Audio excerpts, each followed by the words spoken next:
I wanted to bring today's episode to the podcast talking about the body's electrical system.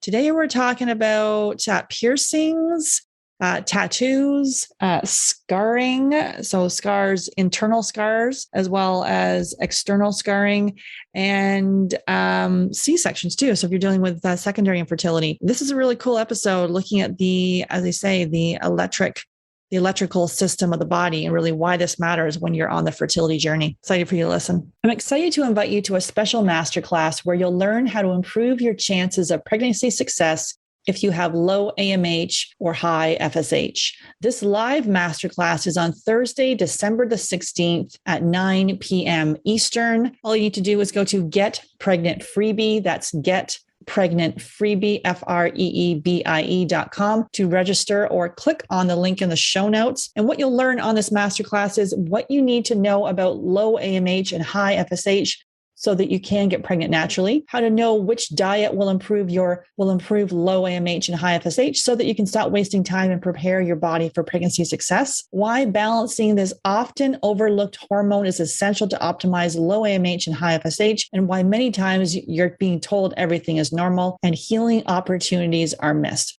Space is very limited for this live interactive masterclass. Get your questions answered by our team of fertility experts. Register your spot at getpregnantfreebie.com. That's getpregnantfreebie.com, or click on the link in the show notes to register. There's a lot of information about which supplements are right for fertility. And like most couples I speak with, you are probably taking a lot of supplements. But are these supplements optimizing or harming your fertility? That's why we recommend professional grade supplements without harmful dyes, fillers, or top allergens, so that you can prepare your body in the best way for pregnancy. And as you may know, we take a functional approach to fertility. And while supplements are included in your customized protocols, which are based on testing, they are only part of the equation, because there's no pill you can take that will out-supplement the basics, such as poor diet, dysregulated sleep, either moving too much or not enough, and not dealing with chronic stress. So we do recommend basic supplements for both men and women. And these are essential starters that you need to have right now to optimize your preconception health. And I'm excited to offer you a special discount at our Fab Fertile store. You'll receive 15% discount on our professional grade supplements. So simply go to Fab Fertile Store, that's FAB, fertilestore.com, to access the basic supplements so that you can prepare your body for pregnancy success without wasting time and money on supplements that may not be right for you. Go to Fab Fertile Store, that's fabfertilestore.com, and save 15% on your order. Hey there, thanks so much for listening to the Get Pregnant Naturally podcast. And I've got a favor to ask you. If you are enjoying learning about the functional approach to fertility, consider going to iTunes and rating and reviewing the podcast. This is how it helps the show reach more people that are struggling with infertility, knowing that there's another approach that really can get to the bottom of why it's not working in the first place. So all you need to do is, if you're on the app or the desktop, just go in and consider leaving a 5-star rating and leave a review. And there is step-by-step instructions in the show notes showing you exactly how to do that. So if you can just take a few minutes, just take the few minutes right now. You can pause this recording, come back, leave the review. It would really mean the world to me and help others that are on the fertility journey as well. Take care. I didn't need to go to donor eggs. Obviously, I don't regret it. I have beautiful children. I could have done things differently, restored. I was still cycling back in my 20s. I could have looked at my health, the environmental toxins, the stress I was under. Many, many women are being told their eggs are too old. That's often merely an assumption that's not based on actual evidence. The reason being that there is no direct test of egg quality. You can't test egg quality. It's the man who's got a food sensitivity or he has a zinc deficiency. Like, there can be a root cause to these symptoms that are, quote unquote, period problems, that the doctor will pass you a pill without any question of why. And some part of you knows that if you can reframe your journey from not one of struggle, or if it is struggle, learn how to embrace the struggle. Learn how to embrace it. Most conditions in the child occur during the 9 months of development. It's the genetic switches are turned on or turned off, and they're pre-programmed. So you are in such a powerful, amazing position to do amazing things for your kids. Why is IVF the first step? because we believe it should be the last step. Welcome to Get Pregnant Naturally, where functional medicine and natural fertility solutions will help you get pregnant and have your baby. Hey there, I'm Sarah Clark, founder of Fab Fertile and your host. I believe the functional approach is the first step for anyone struggling with infertility, and my aim is to help you get pregnant naturally. Today, I'm welcoming Scott Sommer to the podcast, and we're digging into how to optimize the body's electrical system to improve fertility. Scott Sommer is a licensed acupuncturist. He started his health and healing journey at just 18 months old when he was diagnosed with epilepsy. Scott made a commitment that if he could remove the disease from his own brain, he would spend the rest of his life helping others do the same. As organic farmers at heart, Scott's parents were already strong on the subject of nutrition and provided their son with a diet including healthy fats such as nuts and avocados to help repair the brain. By 15 years old, Scott was declared healed and free from epilepsy. He has a degree in chemistry, a degree in nutrition, a master's in Oriental Medicine, a degree in Kinesiology, and a certification in muscle response testing, as well as being a Master Herbalist. He's an award-winning practitioner treating patients all around the world with his unique techniques, combining his knowledge of both Western and Eastern medicine, where he approaches 100% of the problem to find 100% of the solution. Thanks so much for listening. I'm so thankful that you're here. Make sure you hit subscribe. And if you know someone else who's on the fertility journey, please share this podcast with them. Hey, Scott, excited to have you on the podcast. Yeah, so excited to be here, Sarah. This is awesome. Awesome. Yeah. So if you could share your journey, you have quite an interesting journey as to how you came to do this work.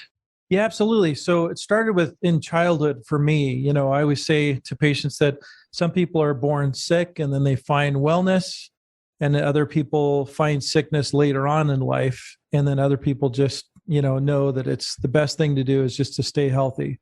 I was born with epilepsy. So at 18 months, I realized that my parents realized that I had epilepsy. And so it was a very difficult time for me in my childhood, dealing with seizures and this whole challenge. However, the benefit and the blessing of all of that was that I learned about, self-healing, how my body can heal with the right nutrition. And my dad introduced me to bodybuilding and weightlifting at about 10 years old. And it was at age 9 that I really, after having a dialogue with my pediatrician, he said, basically, you'll never have a normal life unless you fix this. And I went home that day pretty depressed. And, I know a lot of people feel that way, hopeless and discouraged.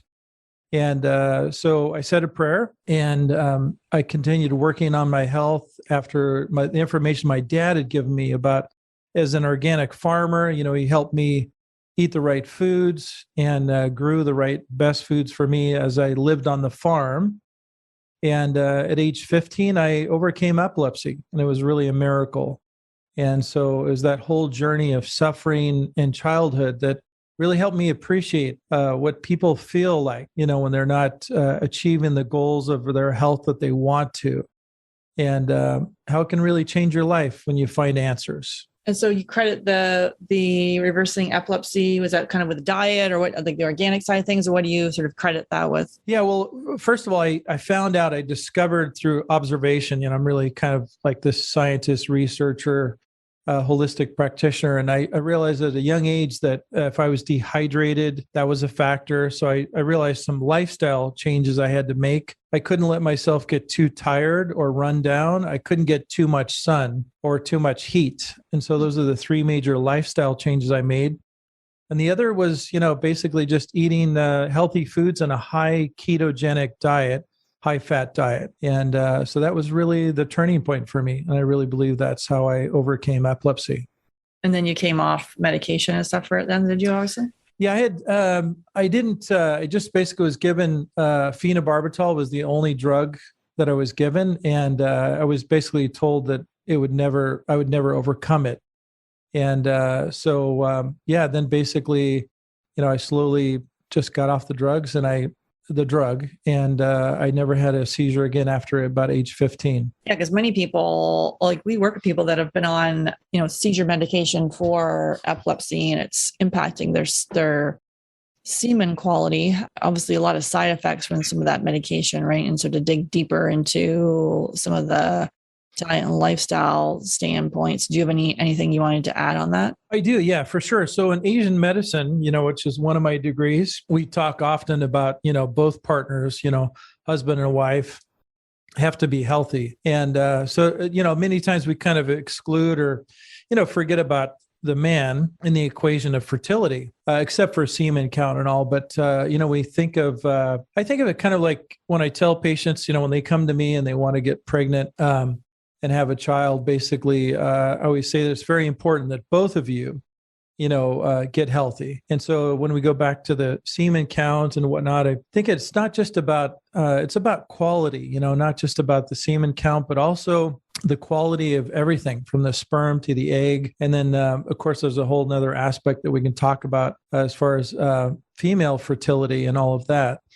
But I think it's very important that men are just as healthy because you always get a healthier baby when you combine both the, improving the quality of health, both for the man and the woman, for sure. Yeah, I agree. We focus on low AMH and high FSH and diminished ovarian reserve and premature ovarian insufficiency. But we now with, stats being fertility being 50-50, it's interesting where you're getting a female factor fertility issue. And then you can also have an issue with the male partner, seeing that more and more now as sort of that toxic soup that we're all in and impacting our fertility for both men and women. What about nutrient deficiencies? What are you seeing there? Well, yeah, for sure. So nutrient wise, it's really, as we know, important components are like zinc, is very important for fertility and anything that involves hormones, like I deal with the liver a lot,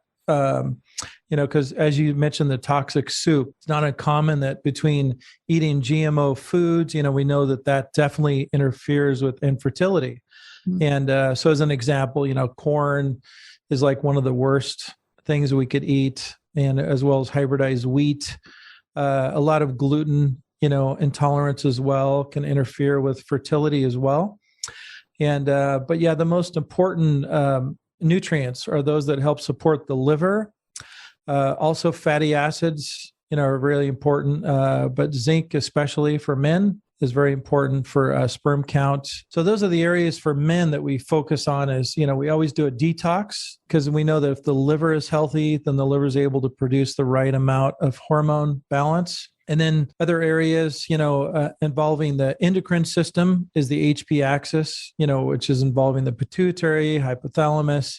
Many times I find when, men are under a lot of stress and they're working long hours, it definitely affects everything. As far as the sperm count and every aspect of that, as well as women as well. It's interesting with when people, because we have people do the elimination diet, which is the gold standard, and then really take out the top allergens and then systematically reintroduce them to see how you feel. And many people, this is the case for me. So I took out gluten and then I went and had a whole bunch of corn, and that wasn't good because for me, the body is mounting an immune response to it. It identifies it as can identify it as gluten because I have non-celiac gluten sensitivity. Identify corn as gluten, and I'm like, why am I getting all these headaches? Oh wait, these supposedly healthy organic corn chips definitely like one of the top allergens. I think a lot of people do that, is saying, oh wait, I'm gluten free, and then forgot about some of the cross reactors, and especially even like getting truly organic corn. I don't know if that's even possible. So because it's so genetically modified. Yeah, that's a really good point. Good example of the corn and the contamination. I agree. I don't think that there's really that you can really find corn that's not contaminated at this point. So I just tell patients in general to avoid it just because. And that's true. Yeah, those gluten intolerance is a big deal. What are you doing for the detox? What does that look like? Yeah, so we have usually we start out, first of all, we ask, how if they've ever done a cleanse before, and the majority of people haven't. And I describe it like a dump truck. Basically they've thrown a bunch of garbage into their bodies, over time. And by the time they get to 25, 30, or even 35 they start having children, we have to empty the truck. And so usually we do, there's specific protein shakes that I have that are, get rid of inflammation, have a lot of turmeric in the shakes, and Spanish black radish is a really common component that I use in a lot of the shakes, which is helping with methylation and detox. So it's really effective. We start out slow and steady. Usually it's like a 10-day cleanse, eating plant-based predominantly and getting enough good fats It's such a big issue for people. They just don't realize the connection with good fats and fertility. So yeah, so usually it's like typically a 10-day cleanse, and then we see how they've done with that. And then if they really get a lot of detox reactions, then we know they have to do it again so we can get a clean slate, as far as the liver. And we also do an intake, because we know that sleep is a factor for, liver and blood sugar problems that people have. When they have a lot of blood sugar swings, we know that their liver can't be healthy as well. Yeah, we see that as a theme with the couples we work with, where the blood sugar is like sort of that irritability, the moodiness, the hangry, and sort of bouncing around all day long with the blood sugar, and then being able to optimize that, which is key for fertility, sort of a theme. Yeah, it's so true. It's amazing how everything is so interconnected. Like you just can't have these problems like insomnia, because everything is a stress, of the stress of not sleeping, the stress of, cortisol and stress at work. And so I always tell patients, for fertility, we're looking for balance, and so we have to really find the areas that are imbalanced.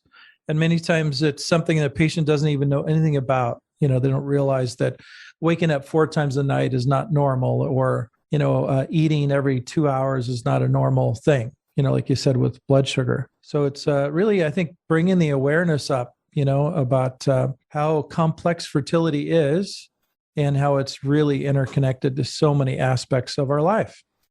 Mm-hmm, absolutely. I think a lot of the times it's like you get the diagnosis. So, I was diagnosed with premature ovarian insufficiency, and I had both my kids with donor eggs. Then years later, discovered all these food sensitivities and gut infections and chronic stress. And I didn't get a second opinion at the time. I had no clue that all these other, seemingly weird health issues were, related to my fertility issues. No one even looked at it. So now that's why helping couples with the same, similar diagnoses, going, wait a minute, there's lots of things we can do to optimize the body for pregnancy success. So, and you were talking about something interesting before we jumped on to record, about scars and piercings and things like that. So can you talk about that and how, and what you're seeing clinically? Yeah, really, I look for 13 different factors when I test every patient. I use a lot of kinesiology, meaning that it's a muscle testing technique that I've been trained in, along with Chinese medicine and nutrition. And so what we found through my mentors and German research and Russian research shows that, of course, our bodies are electric. And, all these electrical pathways through Asian medicine for 5,000 years, cross everywhere on the body. I mean, there isn't a spot on your skin that doesn't have some electrical pathway. So if you liken it to your house, if you something wasn't going on inside the house, like the lights didn't go on in the kitchen, then you would instinctively go outside and, flip on the circuit breaker outside the house. So outside of our bodies are just as important, because they're literally connected electrically to the inside of the body. So with that theory, if you had something, so I'll give you an example. I had a patient that was in her mid-20s and she wanted to get pregnant.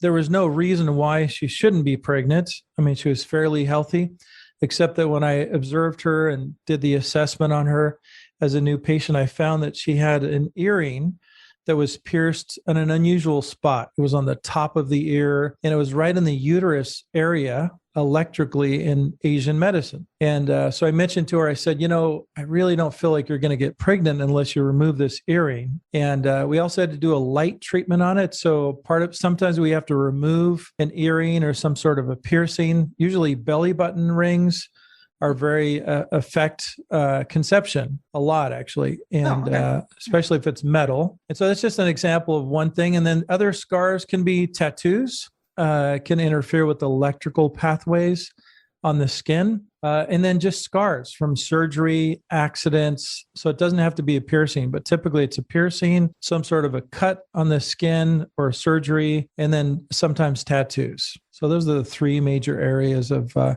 then the 4th area is actually internal scarring. So maybe somebody had some endometriosis, and then they had some surgery done. And so there was ways to deal with that with light therapy, where the LED lights will affect the circulation and restore the circulation back to the area of impact, where they've had some scarring. So let's go into the piercing piece for us. So So let's talk about the ears. So where on the ears do you see a problem? Is it like that cartilage? Because many people get that cartilage piece at the top. Is that where you're seeing, or is it the actual holes, down at the earlobe? Like what could be problematic? Yeah. So the worst areas to get piercings is really pretty much there's like a little cave up on top of the ear, where there's the heavy cartilage and then there's like a little indentation. So that indentation is the worst part because that's actually represents the uterus. Okay, yeah. And so it's actually the ear, the impression of the ear and the human body is like upside down. So the head is really where the earlobe is because it represents the eye. And piercing started, actually, the concept of piercing the ear started with pirates. And so pirates would use a gold earring on the eye point to be able to see further in the distance. And that's why they began using that, for that purpose. Well, so when we have a negative response, when you get a piercing, like I use the example of the gold earring and the eye point, but if you have a piercing, like say, silver is kind of sedative. So it would actually prevent electrical flow to the uterus if it was up on top of the ear. And once again, it's that pocket of the ear, not the very, very top. And then there are other areas like the liver area. If you pierced the middle of the ear, like right in the middle ear, that could also be a problem because it would interfere with the liver. So those are the two major areas I would say that could be problematic. And then it's the number of piercings too. Sometimes when people get multiple piercings on the outside of the ear along the ridge, that can also be problematic because that interferes, that's close to the spine. And because the spine is right on the, just to the left of that, the outside of that. And the multiple piercings, and then the middle. You mean the middle, like because sometimes people get that little one. Well, they get it on. I don't know the name, the terminology for the ear, but there's the one where they think for migraine headaches, where it's that little, I guess, where you close your finger over your ear. There's that little piece people get pierced. Where's the middle part? Like the middle part of the actual ear? Yeah, so it's a little bit over from what you're talking about. It's just so it's just a little bit over towards the outside of the ear. So if you just drew a line down the middle across, a horizontal line across the ear, where the opening to the ear into the canal, it's just right in that little cave. There's just a little cave that goes across, and that's the area of the liver and the gallbladder. So those would be, and then there's an area just above that too in the same cave. Where there's like almost like a roof on the ear. That's also a concern because that's the kidney. So it's really the kidney, the liver, and the uterus are the more dangerous and more concerning areas. So if you have those kind of piercings, you may consider getting them checked with kinesiology, or just consider maybe having them removed if, because that could be a portion of the infertility problem besides the other aspects. Because it's just blocking the chi, the energy, or what? Just go into that again for us. Yeah. So what it does is, so if you send a signal, say for instance, somebody was knocking at your door, the way it works is if they knocked a few times, initially you say, oh, I can hear the knock, and you go and you answer the door. But if you have a piercing, what happens is it's like constant knocking. And then eventually it becomes a negative. Like, you're like, I don't know why the guy keeps knocking at my door, you're just going to get mad and upset. And so what it does, it just creates, eventually the body doesn't hear it anymore. And then it becomes a negative. So, and that's why acupuncture is only left in for, 20 to 45 minutes. And then you take the needles out. But if you left the needles in, it would become more like a piercing that would actually eventually block the circuit. Yeah, because I did an episode on ear seeds and I'm going to pronounce this right, auricular, like putting all the points on the ear. Yes. How that can help. So when done properly, and the ear seeds, I guess, will fall out after a couple of days. And then also for acupuncture, they can use certain points. But again, obviously with piercing being in for long term, so that's not ideal. That's right. So something like, like ear beads, we use them all the time in the clinic. So there are different types of ear beads. But the concept is usually if you leave something like that in the ear for 5 days or so, 3 to 5 days, then it has a positive effect. It's like just a gentle knock at the door. And then, but you just wouldn't want to, it would lose the effect if you just left them in. Mm-hmm. And so, so it's very great, very effective for fertility and restoring electrical flow. I call it take-home acupuncture.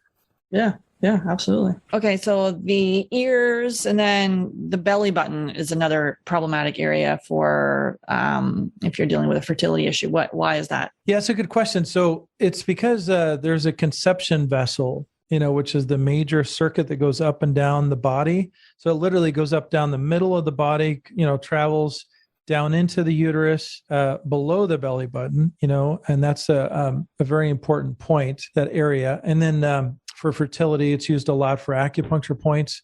So when you block that conception vessel by putting something metal, especially on the belly button piercing, then once again, over time, it can block that circuit. And I've seen that happen hundreds of times.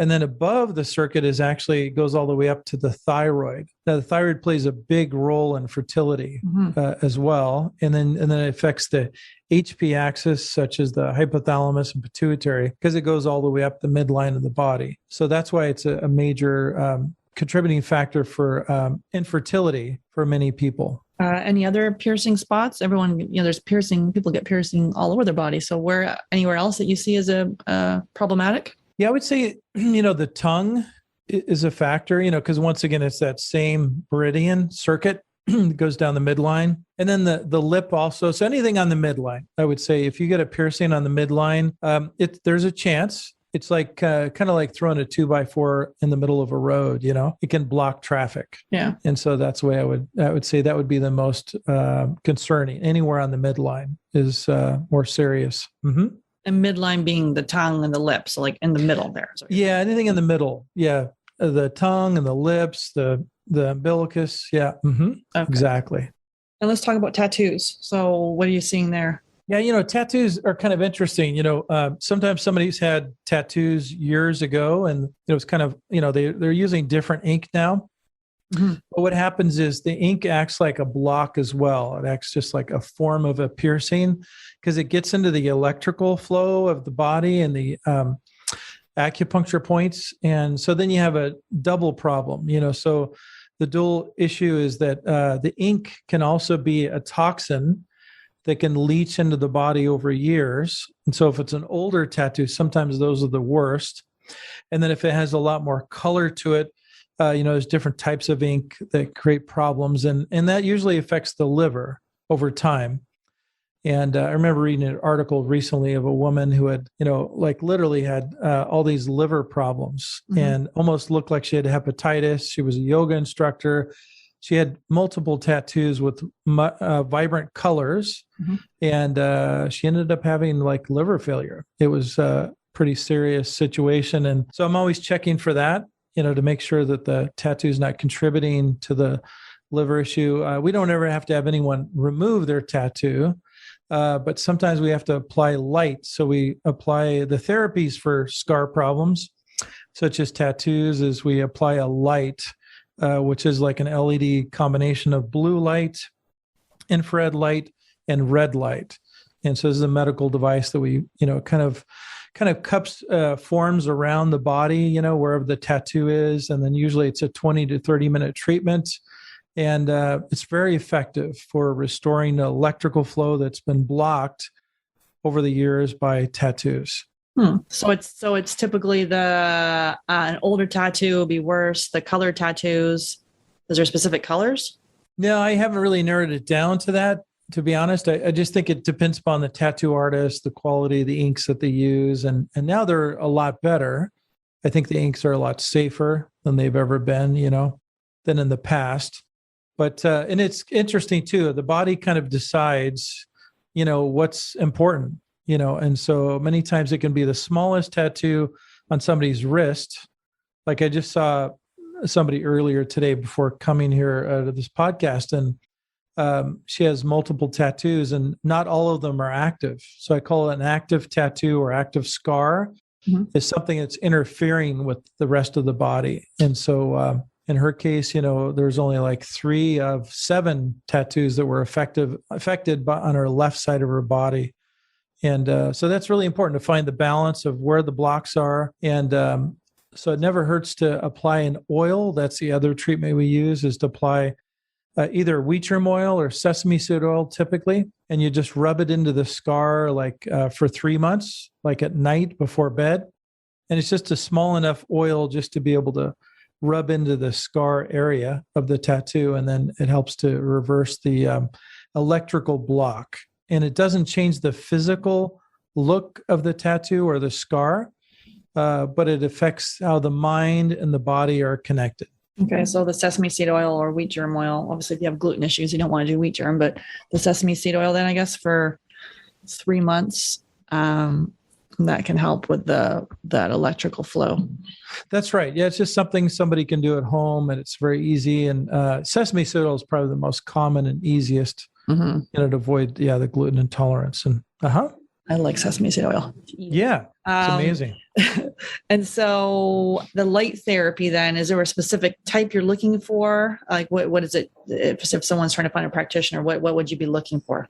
Yeah. So everybody uses different, like initially when I started my practice 23 years ago, I used cold lasers, red lasers, and that worked really well, and it still does. So if you have a practitioner that even just has a laser that's, it doesn't have to be extremely expensive, but cold lasers work really well. In fact, that's how it all started for me, is my studies under my mentors that, learned from Germany. Because in Germany, this is just kind of side note, is that after any kind of surgery in Germany, they have you go back to the hospital 2 weeks after surgery to have those scars treated with a cold laser. And so that's kind of where that research came from years ago. And so I would say anyone with a laser or LED light type therapy, red light can be effective enough, but it does have to be retested. It's helpful to have somebody to be able to test that for you. But just even putting oil on a scar can greatly improve it. I mean, sometimes that's like 60 to 7% improvement. Okay. But the light usually only requires a couple sessions, typically, maybe between 2 to 5 treatments of light on the scar. Okay, and 20 minutes each. So either the cold, the LED, the red light. There's a lot of different red light devices like Juve, and the sponsor of my podcast, Blue Blocks, has a red light device too. So how, like for the red light therapy, what are you looking at there? The same thing, like typically 20 to 30 minute treatments, and it's just, just the light has an effect on the skin of, telling the brain to reconnect where it's been broken. Just like going outside your house and resetting the circuit breaker. So generally speaking, all of those therapies would work well. Some take more treatments than others based on how the patient responds. And then the scarring. So if you've got any kind of, on your skin, and then you're talking internal. So let's talk about the scarring on the skin. What are you seeing there? Yeah, so that really took several years to figure out. I realized that people would ask me over the years, they'd say, well, what do I do about, I had an endometriosis as an example.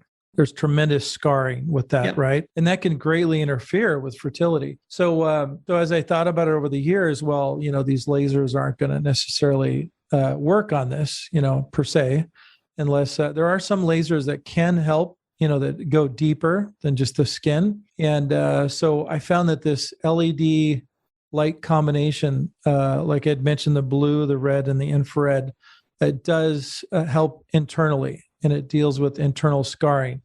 So I tell people anytime like a car accident, you've had an organ removed, such as a spleen or whatnot, or endometriosis, all of those are considered internal scarring. And then another symptom that people can talk about or realize is that many times, they never felt the same. Like, if they say after a car accident or a surgery, like say a hernia surgery or something, umbilical surgery, they say, well, it just never healed. It's always tender when I touch the skin on that area. And so that's a sign that you should really get things checked out by a practitioner and figure out why that is, because, the body should heal and inflammation should go away. But if it still exists and it's a residual inflammation, then there's something wrong. And it's what I would call internal scarring. So for the internal scarring, is it the same amount of sessions? Or are we talking longer, or what are we looking at? Yeah, usually it's, I would say longer. I would say 5 to 7 sessions, sometimes a little longer, more like 10. Because it takes a lot longer to deal with the internal issues. And then sometimes there's actually, like in a case of a car accident, Many times people will have organs jarred or moved around, or what we call prolapsing. Mm-hmm. And so sometimes I've had to put, uteruses back, so I do visceral manipulation in my practice as well, which falls under kind of like Tui Na and Asian massage. And so what we're able to do is determine whether or not the organ has prolapsed. And so many times people just don't feel well, like their one side of their body feels different than the other, and it could be everything from a kidney, falling, prolapsing, but typically the uterus, of course. The livers are a big deal. They, when they fall out of place, they really affect hormone secretion and production. And so that's more of an internal problem as well. And so you'd have to find somebody that can deal with body worker, a good body worker to help put those organs back. And they can always tell, just by a physical exam, whether or not the organ is distended beyond, say, the ribs, like in the case of a liver. But those are the major organs that affect fertility. Would be the uterus, of course. The kidneys many times affect our energy and is related to Jing, which is the energy of fertility in this case in Chinese medicine, and then also the liver. And where would we go about finding those body workers, or like, is it a license? What kind of where would look for that? Yeah, usually it's special training that people have beyond like massage school. Mm-hmm. And so you'd have to like interview the practitioner and call them and say, I suspect that I have some organs that have dropped out of place, and then you'd have to interview them to see if they have any experience with visceral manipulation is what it's called. And so that would be the key word. And then the light therapy piece, is that typically done? Where would we find that practitioner? Obviously, where are you located? So if they wanted to find you. Sure. I'm in Rockland, California, which is basically a suburb of Sacramento. So I'm in Northern California. Okay. And so we have all of those therapies that we offer. And once again, we have about a 95% success rate with fertility. Mm-hmm. So it's a large part of our practice. And the light therapy then, if they're not in that area, is it typically acupuncturist or naturopath, or who's doing that? That's really not an easy answer. I would say that you almost have to call an interview, look at their websites and all, and because that's also an additional, it's not something you traditionally, that I didn't learn that in Asian medical school, or naturopaths really don't learn that necessarily either. But I would say chiropractors are probably more predominantly known for having lasers. Mm-hmm. And they use a lot of high-powered lasers for different inflammation in the body. So that could be a good source. And then you'd have to start looking, a little bit, hunting around, but to see if they do cold laser treatment or LED light treatment.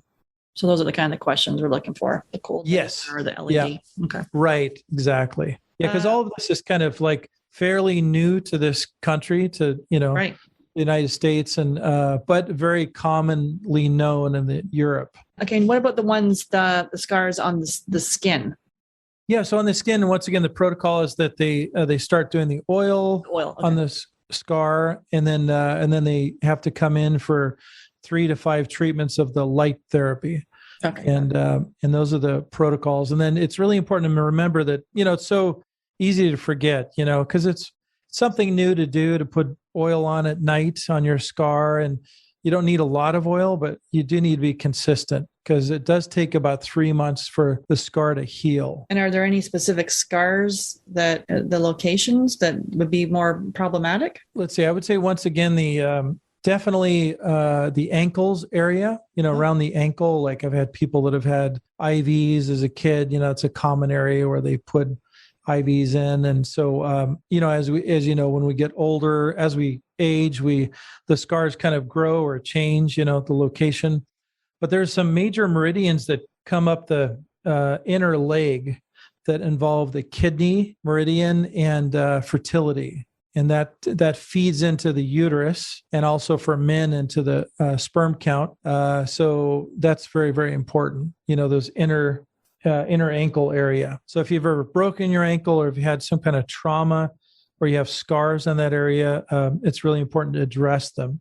So that's probably the most important area, as well as anything on the midline, like people who have open heart surgery, we always, look for those scars, and 100% of the time they're probably blocked, because it's such a big scar, they get kind of ropey, and they just, bodies start to shut down, after 5 years, 3 to 5 years after a surgery like that. Or C-sections are another big thing, Yeah, huge issue is C-section for fertility. So that definitely has to be treated. I mean, you can assume that, for sure. And then, then you have women that have multiple, children, and then they still want to have children. Say they've had 3 children, and then they've gone through the same scar typically, because once you've had a C-section, you have to keep doing a C-section. Yeah. And so then you've got multiple scars on the same scar. And so that's really complicated, because then you've got internal scarring as well as external scarring from the C-section. So again, the C-section, you're rubbing that sesame seed oil on it for 3 months, in conjunction with doing that 2 to 5 sessions of the light therapy with it as well. That's right. That's correct.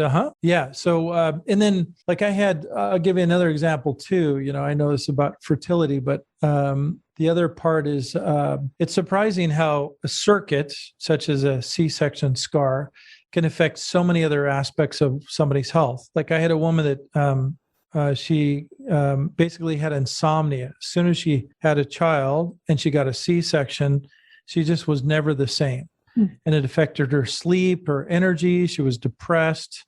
I mean, deep depression. We see this a lot, post-birth and all. But in this case, I had her, we treated that C-section scar, and like so many things disappeared.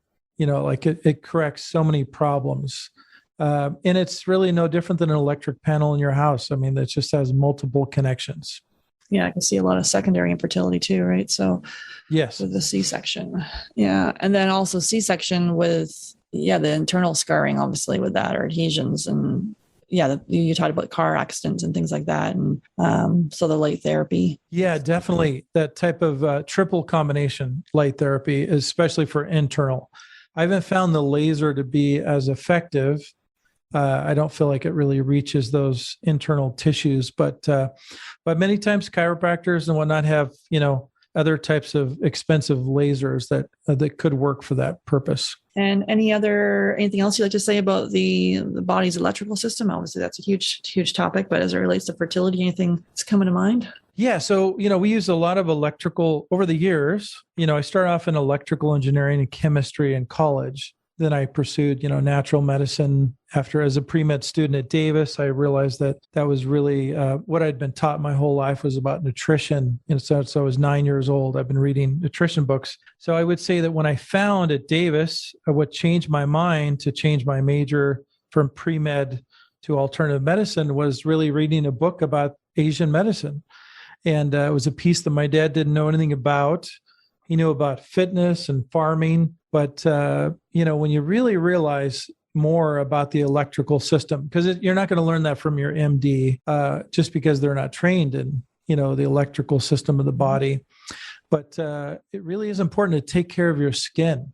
I've realized more and more over the years that your skin really needs to remain supple and alive. I do a lot of skin brushing. Yeah. That's something also that I think is really important for the electrical system, which helps overall health, fertility included. And so anytime you can really make sure your feet are another big area of concern for a lot of people, don't take care of their feet and they don't worry about cracks and different things that can happen to their feet. But all those electrical circuits on your feet, as an example, they're kind of hidden from view, but they can greatly affect your health, because anything on the ends of the body, your hands and your feet, are the most electrically active, as well as your ears and your scalp. Those are the most active electrical circuits in the body. So you really want to take care of them, and make sure that if you have a scar, immediately after you cut yourself in your hand, whatever it might be, you want to make sure that you take care of those scars, in the future.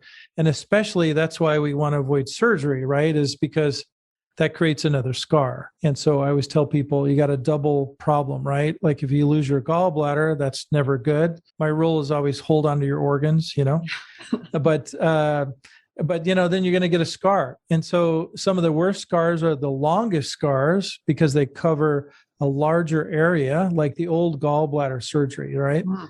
Is like, took over half your abdomen, and nowadays it's laparoscopic, and you don't have to worry about it as much, but it's still a scar. Sometimes the smallest scar can create the biggest problem, and vice versa. And what should you be doing with your feet? What sort of special treatment for these feet? Yeah, that's a good question. So for one, sometimes people, don't know what to do with their feet, but I feel like a pumice stone, or sometimes just getting a pedicure. I'm not necessarily suggesting, painting your nails, but just it's really helpful. And that's not something men typically do. But my wife has actually taught me more about that. And, and it really makes a difference because sometimes you get behind, in your feet, they get calloused and it's just like impossible to even get them back to normal. So what you want to do is soak them in Epsom salt, or Dead Sea salt is even better. It comes from the Dead Sea, something we use a lot in the clinic because we do a lot of foot baths. Yeah. So just soaking your feet in warm Epsom salt or Dead Sea salt is helpful. And then getting a pedicure, and then meaning that all it does is just sand down all the old, they have aloe vera treatments now that they use that are pretty amazing. And then you can maintain it. So you should maintain it by putting like coconut oil on your feet after showering. And it doesn't take much. You just want something to keep the skin soft, supple, and smooth. Yeah, I love shea butter. My friend has an organic shea company. So there you go. That's a great, that's amazing. Yeah. And what was I just had a question about something you said about the foot bath. Okay, you said something there. Oh, I can't remember what it was. So soaking the feet maybe, or? Yeah, soaking the feet. And then, oh, darn, you had something in there. Oh, you recommended something. I just can't remember what it was. You said Dead Sea, and then Dead Sea salts, Epsom salts. Yeah. Uh-huh. Okay. Yeah, I can't remember what it was. There was something else in there that piqued my interest, but I like the Epsom salt bath just from for the foot soak myself. And then literally before you started talking about this topic, I was looking down at my feet going, geez, it's time to do some maintenance. What's happening? Right. That's literally, I just moved into this house like last week, and it's in the middle of a dust bowl, and I literally am like tracking dust everywhere on my feet. I'm like, oh my goodness. Yep. Yeah. So, okay. So keeping the feet, the hands, maintain, like supple and maintain, and that's can be very beneficial for the electrical system. Exactly. Yeah. And it's just something that's overlooked. We don't think about our skin, but even like calluses and bunions, all of those are blocks, electrical blocks. And, I always say that, fertility is really like running a marathon. Like you have to literally convince your body that it's ready to have a baby. On both ends. And so the concept is that, you just have to do everything you can to make everything balanced. And especially nowadays, I feel like there's so much competition with fertility between the GMOs and Roundup and everything else, and the glyphosates in the water. Stress is off the charts. Cortisol is an anti-fertility, hormone. And so it's just so many different aspects. So it's important to, combine all of these aspects of fertility to be able to increase your chances. And are there any resources that you're currently obsessed with yourself? Either a book, a website, an app, a documentary, anything you're enjoying yourself right now and wanting to share? Sure. I would say that a really, one of my favorite books since I was 15 is really Healing with Whole Foods. I think that's just and that's not necessarily specifically just fertility, but it's a great way to have a different viewpoint of the human body and food as medicine. And there's a lot of great suggestions in that book. It's a very thick book. So it's kind of a Bible of Asian medicine and food as medicine. And like, for instance, maca, we know that maca is incredible for fertility and balancing hormones and mood. And so things like that, it'll just give suggestions for women, of course, how the cycle goes, the period, and when it comes, the timing and all of that is really important because it's described really well in the book, Healing with Whole Foods, and what to do about it. like, when there's a lot of clots and whatnot going on for women, a lot of PMS pain, we know that that's a hormone imbalance. Mm-hmm. And so things like, for instance, eggplant are phenomenal food for dealing with blood stagnation. And so that's an example of what's in the book. And so that's always been my go-to for years, for explaining, these different aspects of the body. Nice. And so they can find you at sommersHolisticHealth.com. Summers with a SOMMERS. And anything you'd like to share with us as any final thoughts? Yeah. So I would say that I think that it's, it's a very exciting time, to be able to have children. And, it's important that you get different viewpoints and always, remember the electrical system is a big component of, as well as hormone balancing and whatnot. So really, if you combine everything together, it's just really an exciting time to be able to have children and how effective all this can be. And I'd like to share kind of an inspiring story in closing. And that is, I had a woman that came to me years ago. And so I've been practicing for 23 years. And she came to me maybe 15 years ago.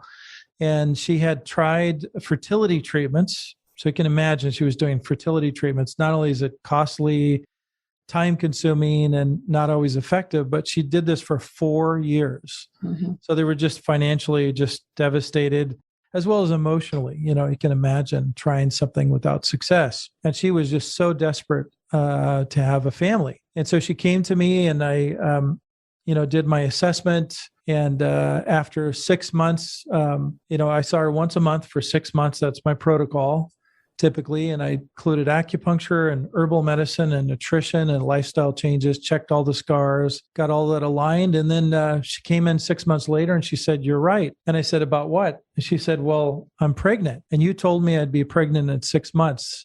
And then I said to her, "Wow, boy, that must have been an inspired day," because I don't typically say that to everyone. But that's been the average now. I would say 4 to 6 months. If people clean up their diet and do what I say and get electrically aligned, that's about how long it takes. And so then she had another child.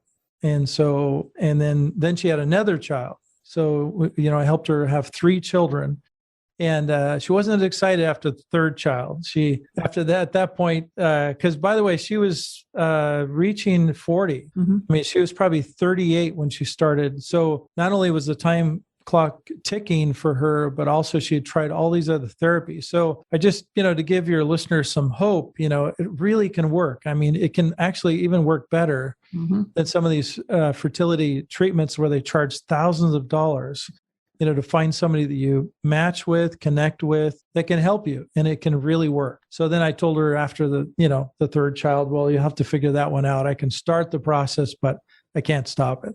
And so that was pretty exciting, to be able to help a family, to somebody to have a family. And so there's nothing better than the joy of helping families. It's one of my favorite part of clinical practice for sure. I love it. I love it. Yeah. Well, thanks for sharing your words of wisdom on this. It was really quite a fascinating talk. I really enjoyed it. So thanks again for all the work that you're doing in this space. Thanks, Sarah. Likewise. Yeah, this was a lot of fun and we'll have to do it again sometime.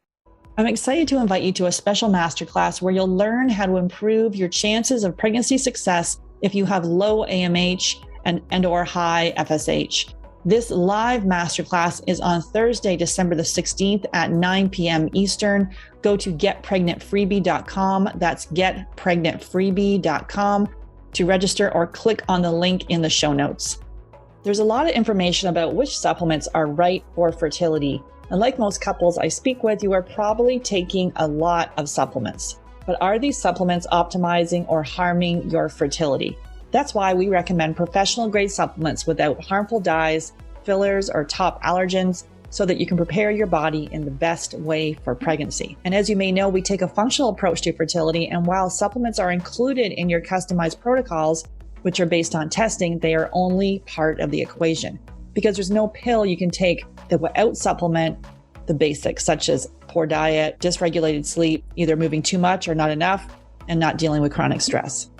So we do recommend basic supplements for both men and women. And these are essential starters that you need to have right now to optimize your preconception health. And I'm excited to offer you a special discount at our Fab Fertile store. You'll receive 15% discount on our professional grade supplements. So simply go to Fab Fertile Store, that's FAB, fertilestore.com, to access the basic supplements so that you can prepare your body for pregnancy success without wasting time and money on supplements that may not be right for you. Go to Fab Fertile Store, that's fabfertilestore.com, and save 15% on your order.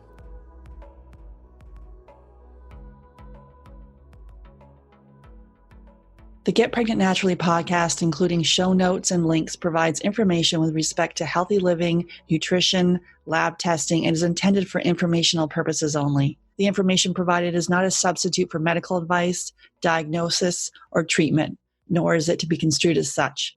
We cannot guarantee that the information provided on the Get Pregnant Naturally podcast reflects the most up-to-date medical research. Information is provided without representation or warranties of any kind. Please consult a qualified physician for medical advice and always seek the advice of a qualified healthcare provider with any questions you may have regarding your health and nutrition program.